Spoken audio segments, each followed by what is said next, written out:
মমতা বন্দ্যোপাধ্যায় চতুর্থবার মুখ্যমন্ত্রী হচ্ছে, এটা বিধির বিধান, এটা ওপরওয়ালার নিদান, এটা খণ্ডানোর ক্ষমতা কারণ নেই। নরেন্দ্র মোদী যখন বলে না না খাউঙ্গা না খানে দুঙ্গা, আপনারা ভাবেন উনি নিজে খাবেন না, কাউকে খেতে দেবেন, ওর মানে আসলে ওটা নয়। ওটার মানে হচ্ছে খা লেকিন হামারে পার্টি মে আকার খা, বাহার মত খা। প্রধানমন্ত্রীকে যারা লিখে দেয় না স্ক্রিপ্ট, তারাও খুব বাজে, ওদের মাইনে বাড়ানো উচিত। খুব বাজে, মানে খুব খাজা স্ক্রিপ্ট, ঠিক আছে। নিজের রাজ্যগুলো যেখানে ক্ষমতায় আছে ডবল ইঞ্জিন, সব কটা ধর্ষণে প্রথম। উত্তরপ্রদেশ, মধ্যপ্রদেশ, রাজস্থান, এমনকি উড়িষ্যায় ঢুকেছে, এখন উড়িষ্যা ধর্ষণের স্বর্গরাজ্য বানিয়ে ফেলেছে, ঠিক আছে।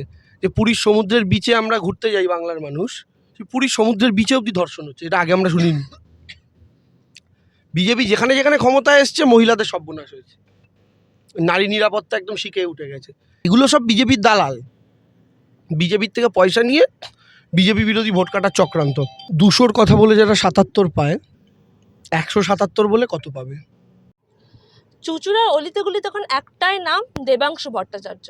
একদম ডিজিটাল থেকে একদম রাজনীতির ময়দানে একদম তুমি ফেমাস বলতে গেলে। তাহলে এই যে কড়া রোদে চুঁচুড়ায় প্রচার চালাচ্ছ, 2026-এর খেলাটা কতটা জমবে বলে মনে করছো? খেলা তো জমে ক্ষীর হয়ে গেছে। বিজেপি ভাবছে ভোটার তালিকা থেকে ভোটার বাদ দিয়ে বিজেপি জিতবে নির্বাচনে। ইটস নট পসিবল, সম্ভব নয়। 10 জনের মধ্যে আপনি 3 জন ভোটারকে বাদ দিয়ে ভাবছেন 7 জন ভোটারে ভোট করালে আপনি জিতবেন, সেটাও হবে না, কারণ ওই 7 জনও বাংলার ভোটার। এখনও তো গুজরাট থেকে এনে ভোট করাতে পারবেন না, উত্তরপ্রদেশ থেকে এনেও ভোট করাতে এখনই পারবেন না। ফলে আমরা জিতছি, মানুষ জিতছে, বাংলার মানুষ জিতছে। মমতা বন্দ্যোপাধ্যায় চতুর্থবার মুখ্যমন্ত্রী হচ্ছে, এটা বিধির বিধান, এটা ওপরওয়ালার নিদান, এটা খণ্ডানোর ক্ষমতা কারণ নেই। অন্যদিকে অমিত শাহ বলছেন যে আমরা জিতে গেছি, এরকম হিসাব করে আমাদেরকে প্রশ্ন করুন। একদম কনফিডেন্ট আছেন, কি বলবেন? সে অমিত শাহ তো 2021-এও 200 পেয়ে গেছিলেন, অমিত শাহ তো 2024-এও 35 পেয়ে গেছিলেন। কি হয়েছিল রেজাল্ট? অমিত শাহর কনফিডেন্স আর ক্লাসের ওই ফেলু বাচ্চাটা যে মাকে এসে প্রত্যেকবার বলে মা এবার একদম 80 শিওর, ওর সংখ্যাটা উল্টে যায়, 8 পায়, লাল কালির দাগ আসে। তো অমিত শাহ হচ্ছে সেরকম স্টুডেন্ট, তো ওনার কথা আপনারা গুরুত্ব দেন, আমরা গুরুত্ব দিই না। ভবানীপুরে কী হবে মানে, মমতা ব্যানার্জি জিতবেন, ব্যাপক মার্জিনে জিতবেন। ইভেন নন্দীগ্রামে শুভেন্দুবাবু হারছেন এবার।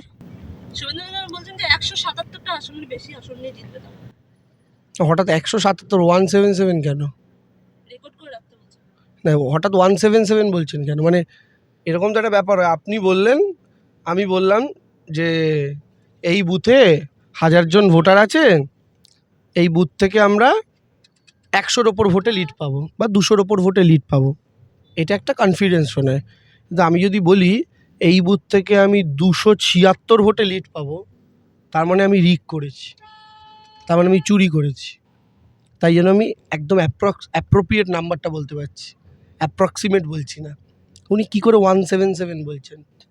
আর আরেকটা অঙ্ক আছে, সেটা হচ্ছে বাড়ির বাচ্চারা যারা আমাদের ঐকিক নিয়ম করে, তাদেরকে যদি বলেন 200-র কথা বলে যারা 77 পায়, 177 বলে কত পাবে?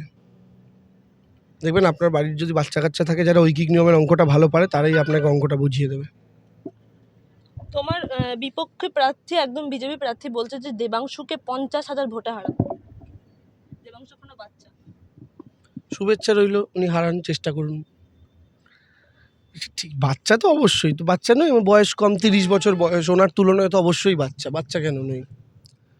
কিন্তু আমার কথা হচ্ছে মমতা বন্দ্যোপাধ্যায়কেও একসময় বাচ্চা মনে করেছিল কংগ্রেসের নেতারা, সিপিএমের নেতারা। উনি যখন যাদবপুরে সোমনাথ চট্টোপাধ্যায়ের বিরুদ্ধে দাঁড়িয়েছিলেন 28 বছর বয়সে, সেই বাচ্চাটাই সোমনাথ চট্টোপাধ্যায়ের মতো দিগ্গজ নেতাকে হারিয়েছিল। তারপর থেকে আর মমতা ব্যানার্জিকে কেউ বাচ্চা বলেননি, ভবিষ্যৎ লেখা হয়ে গেছিল। তো ফলে বয়সটা জানেন তো ম্যাটার করে না। যে অভিষেক বন্দ্যোপাধ্যায়, তার বয়স কত?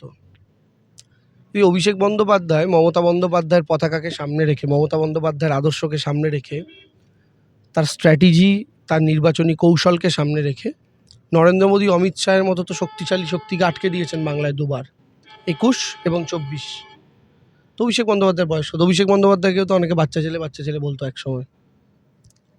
বয়স ম্যাটার করে না, আপনার পরিশ্রম করার ক্ষমতা, মানুষের সাথে কানেক্ট করার ক্ষমতা, কাজ করার উদ্যম, সেটাই ম্যাটার করে।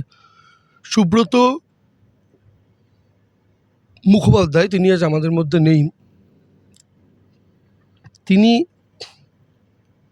আমি যতদূর জানি 30-এর নিচে তার তখন বয়স। তিনি একটা রাজ্যের স্বরাষ্ট্রমন্ত্রী হয়েছিলেন। রেকর্ড। স্বরাষ্ট্রমন্ত্রী মানে বোঝেন, বুঝতে পারছেন কতটা ওয়েট সেই দফতরটার। পুলিশ মন্ত্রী।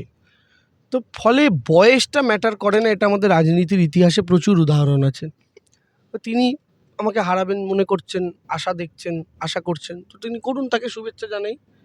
আমি তাকে বলছি মার্জিনটা 50,000ই হবে, এটা উনি ঠিক বলেছেন। চুঁচুড়া থেকে একদম সংখ্যালঘু ভোট নেই বললেই চলে, তো সবটাই হিন্দু ভোটের ওপর নির্ভর করছে। তুমি কি আত্মবিশ্বাসের সাথে বলতে পারছো যে এত হাজার ভোটে আমি জিতবো? তো হিন্দু ভোট মুসলিম ভোটের কি আছে, আমরা বাংলার মানুষের ভোটে জিতি। আমাদের যেটা বলে দাগিয়ে দেওয়া হয়, টিএমসি শুধুমাত্র মুসলিম ভোট মুসলিমদেরকে নিয়ে করে, যেটা বলা হয় বারবারই যেটা। তাই? আচ্ছা, ঝাড়গ্রামে কত শতাংশ মুসলিম ভোট আছে ম্যাডাম? আমরা ঝাড়গ্রাম লোকসভা জিতেছি। বাঁকুড়ায় কত পার্সেন্ট মুসলিম ভোট আছে? আমরা বাঁকুড়া লোকসভা জিতেছি।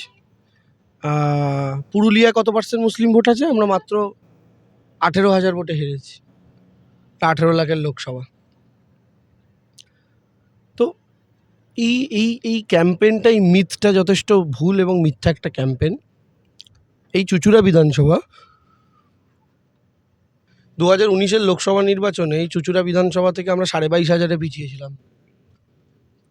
2 বছরের মধ্যে সেটা আমরা 18,000-এ জিতেছি।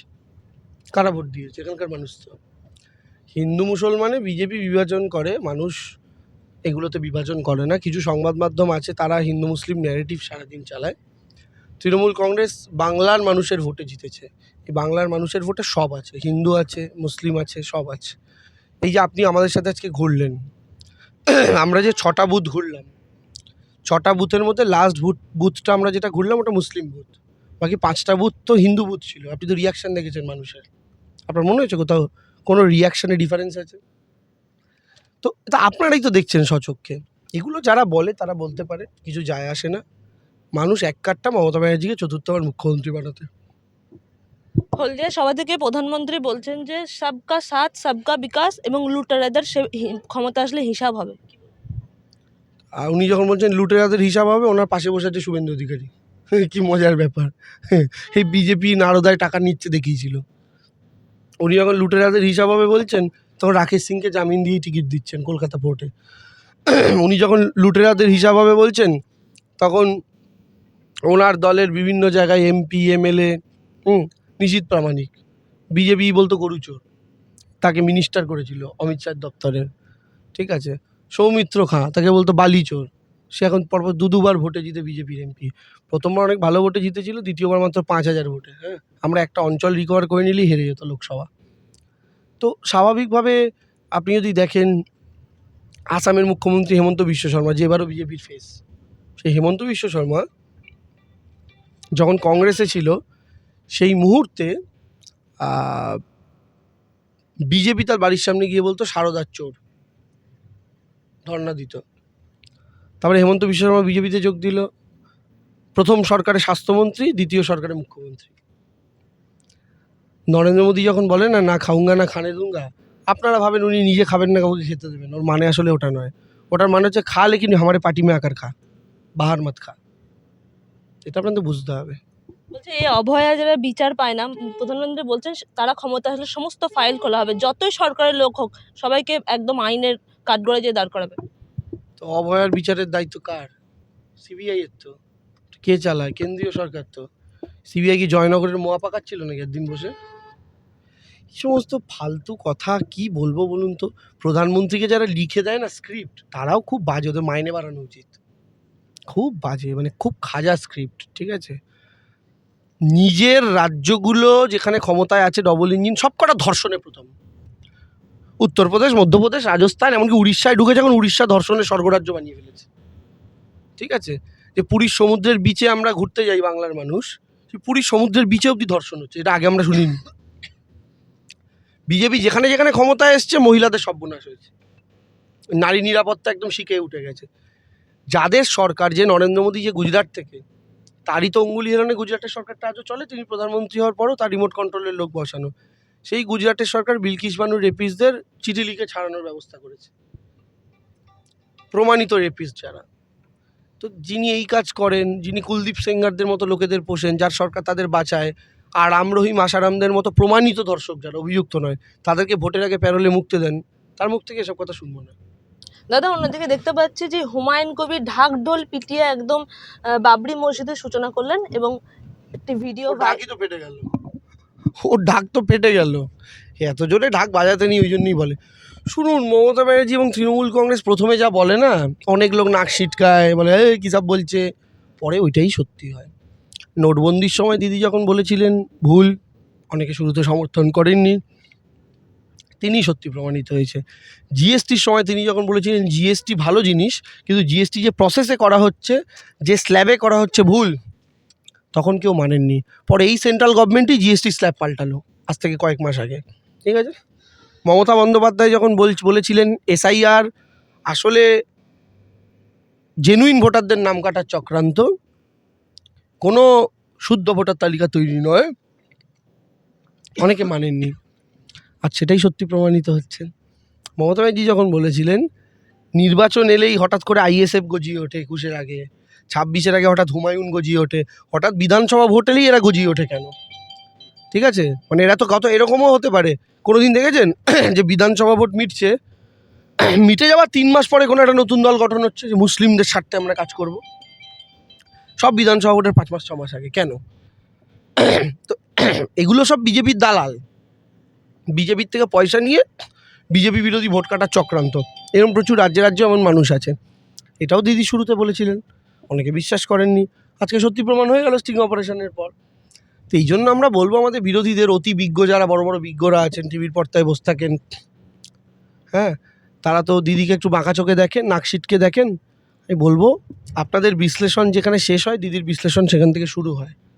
দিদি অনেক আগে, দিদি হাওয়া দেখে বুঝতে পারেন আজকে বিকেলে বৃষ্টি হবে, ঠিক আছে। তার কথাটা একটু বিশ্বাস করুন, তার কথাটা একটু বুঝুন।